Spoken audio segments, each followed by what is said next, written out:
Our celebration of the Rose Hill Gym's 100th anniversary continues. One of the most gifted scorers ever to play in the gym. Over 2,400 career points. A Fordham Women's Basketball Hall of Famer, Janine JJ Radice, is with us today. Coach, Janine, it is absolutely great to see you. Thank you so much for the time today. We really do appreciate it. No, thank you for inviting me. The last time we saw you in the Rose Hill Gym, you were with your Richmond Spiders. Not to get to the result of that game, but just in general, what's it like to come back to Rose Hill Gym as the opposition? It's different, right? I mean, everybody always asks you, well, who do you want to win the game? Well, Richmond signs my checks, and I'm coaching for Richmond, so I wanted Richmond to win the game there. But it's kind of nostalgic. You come back, and you never think about the things that you did in the past, but like coming back, there's just it's an awesome feeling just to know what you've accomplished, the school that you attended academically. It's sometimes you can't explain the feeling, but it's awesome. Do you walk the team past your Hall of Fame plaque in the hallway?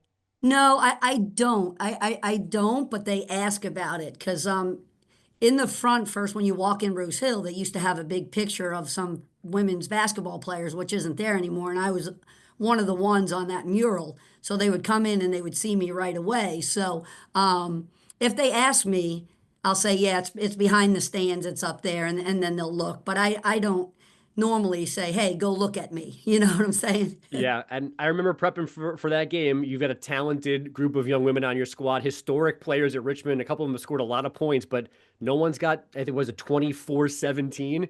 That's a lot of Yeah. points to drop on somebody, no?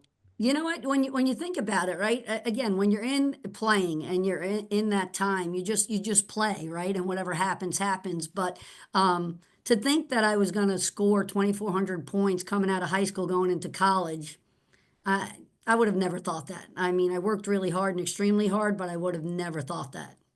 One of the best parts of these conversations for me has been I knew how important the gym was in the New York basketball scene, but I didn't live it. So to talk to people who lived it has been pretty informative and pretty entertaining. I was wondering, growing up in Staten Island, as you're leaving high school, getting ready to play college, what was the draw at that point of the Rose Hill Gym for you?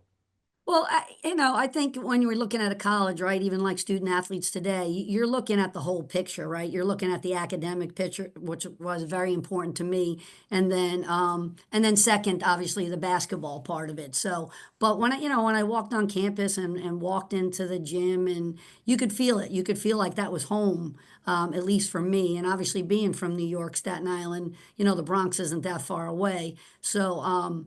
And knowing the history of the Rose Hill Gym, it's pretty incredible. Do you have a particular memory that always comes to mind when you come back to campus? You know what? I think, when we played Fairfield at home, and I can't remember what year I was in at that point. I think I hit a basket, a winning basket, to put us ahead and beat Fairfield, which was a very good team at that time. So and that's what I'd say. I mean, there were a lot of games that I scored many points, right? But that's probably one of them. When you can get your team to a win and to a victory, I think that's what you think about the most. In terms of opposition, who was the best player that came into the gym in your time on campus that you had to face? Can you remember anybody? Opposing team, you're saying? Yeah.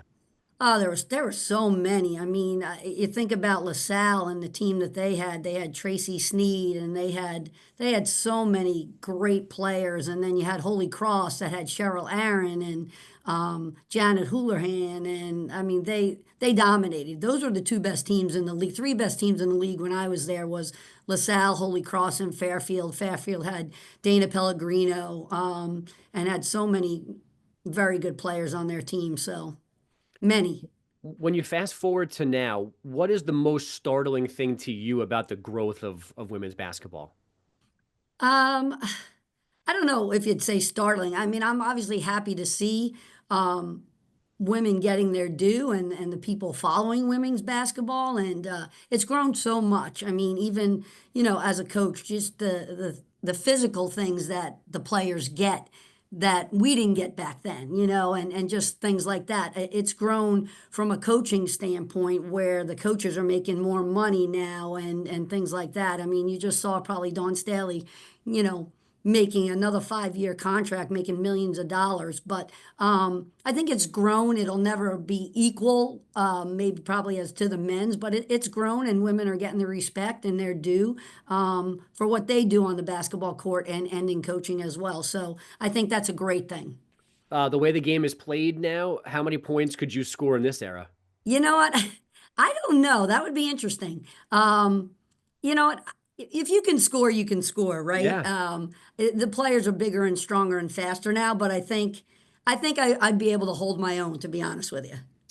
This is a question I've asked almost everybody we've had on this series because I have my own answer. Do you have a favorite part of the gym, a favorite corner, a favorite section, a favorite anything about the gym that you kind of that draws you to it? You know what? I mean, I know every nook and cranny in that gym. I spent so much time in that gym. I'll tell you, the right corner on the visiting side was like my favorite. My favorite. I love the corner jump shot, so that was my favorite. But I mean, I think I was a really good shooter because I practiced a lot. So I think pretty much anywhere on the court I liked, but the right corner was actually very good to me. And this happens outside the Rose Hill gym, but on top of all of the basketball accolades is the track and field stuff. You didn't mess around when you were on campus. No, I mean, I didn't have any time. I didn't have any time, but no, yeah, I mean, I was a good runner coming out of high school, and I had offers for both basketball and cross country and track, and I wanted to do both and see if I would be able to compete in both.